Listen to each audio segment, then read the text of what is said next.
अस्सलाम वालेकुम नाजरीन, मैं हूं आपका होस्ट इसहार अली अब्बासी और आप मेरा स्पोर्ट्स यूट्यूब चैनल देख रहे हैं इसहार राय।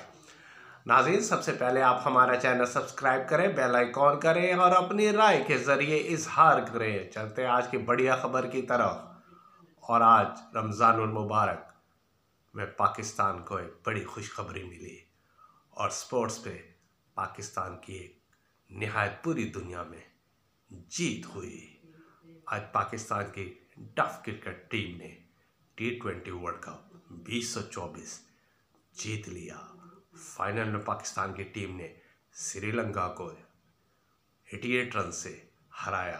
पाकिस्तान ने मुकर्रा 20 ओवर में 6 विकेटों के नुकसान पर 151 रन बनाए और जवाब में श्रीलंका की टीम सिर्फ 63 रन पर आउट हो गई और पाकिस्तान टफ क्रिकेट टीम ने वर्ल्ड कप T20 टाइटल अपने उठा लिया और पाकिस्तान को एक जीत दिला दी।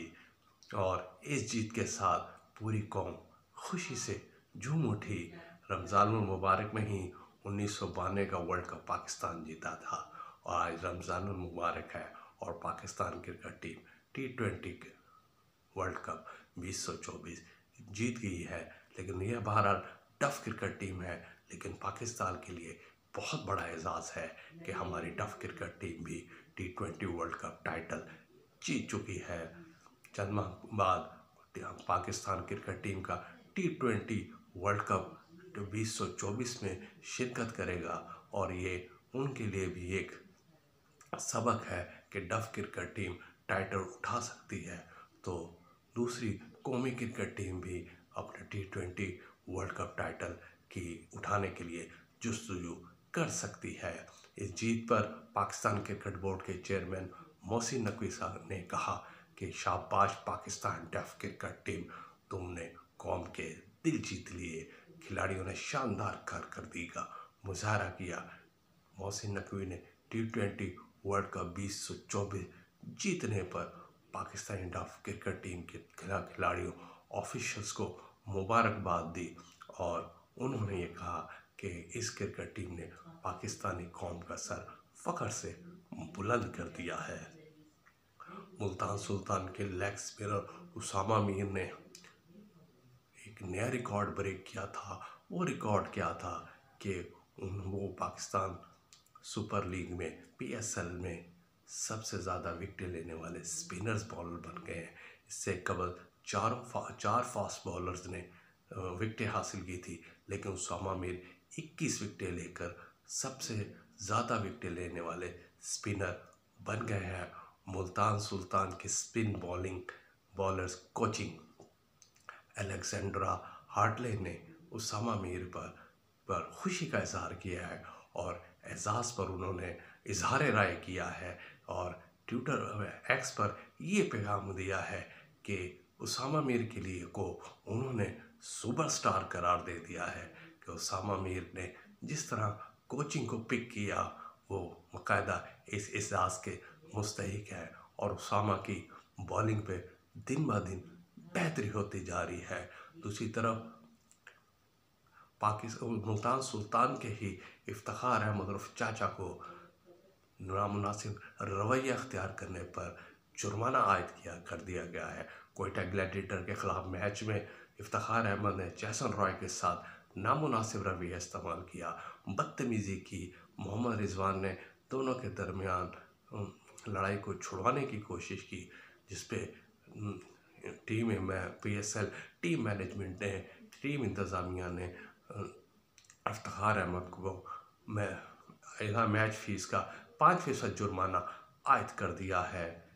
प्लेऑफ शुरू होने से पहले इस्लामाबाद यूनाइटेड को एक बहुत बड़ा धचका लग चुका है। उनके ओपनर कोलन मनोज इंजरी का शिकार हो गए हैं और ये इस्लामाबाद यूनाइटेड के लिए निहायत ही नुकसानदेह है, क्योंकि वह इस्लामाबाद यूनाइटेड के अहम खिलाड़ी हैं।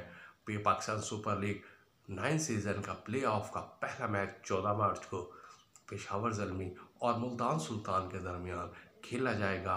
मुल्तान सुल्तान पॉइंट्स टेबल पर पहले नंबर पे थी, पेशावर ज़ल्मी दूसरे नंबर पे थी, लेकिन हालात ये हैं कि पेशावर ज़ल्मी वो वाहिद टीम है जिसने मुल्तान सुल्तान को दोनों मैचों से शिकस्त से दो चार किया है।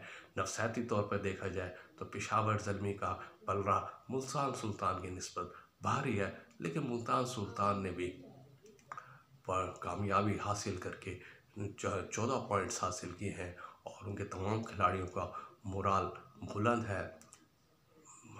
पेशावर ज़ल्मी और मुल्तान सुल्तान के दरमियान खेले जाने वाले मैच में जो टीम जीतेगी वो फाइनल में पहुंच जाएगी, लेकिन हारने वाली टीम को एक लाइफ लाइन मिलेगी। वो लाइफ लाइन क्या है कि दूसरा प्ले ऑफ जो कोयटा ग्लैडिएटर और इस्लामाबाद यूनाइटेड के दरमियान खेलेगा, उनके दरमियान जीतने वाली टीम पहले मुकाबले के हारने वाली टीम के साथ एक प्ले ऑफ का मैच खेलेगी और उसके बाद उनके दरमियान जो जीतेगा वो फाइनल के लिए क्वालिफाई कर जाएगा। पाकिस्तान के ख़िलाफ़ T20 के लिए न्यूजीलैंड के दौरे पाकिस्तान की टीम का ऐलान कर दिया गया है और T20 का शेड्यूल जारी कर दिया है। न्यूजीलैंड क्रिकेट टीम अगले माह पाकिस्तान आएगी और 14 अप्रैल को इस्लामाबाद पहुंचेगी। 5 मैचों की मुश्तमिल T20 सीरीज़ 18 अप्रैल से 27 अप्रैल तक खेली जाएगी और इसमें 18, 20 और 21 अप्रैल को मैचेस रावलपिंडी स्टेडियम में होंगे, जबकि 25 और 27 अप्रैल के मैचेस कज़ाफ़ी स्टेडियम लाहौर में खेले जाएंगे। और आईसीसी ने वनडे रैंकिंग, टेस्ट रैंकिंग और T20 रैंकिंग जारी कर दी गई है। वनडे में बाबर आजम अभी भी पहले नंबर पर है। ये थी आज की खबरें। अपना ख्याल रखिएगा। अल्लाह हाफिज़।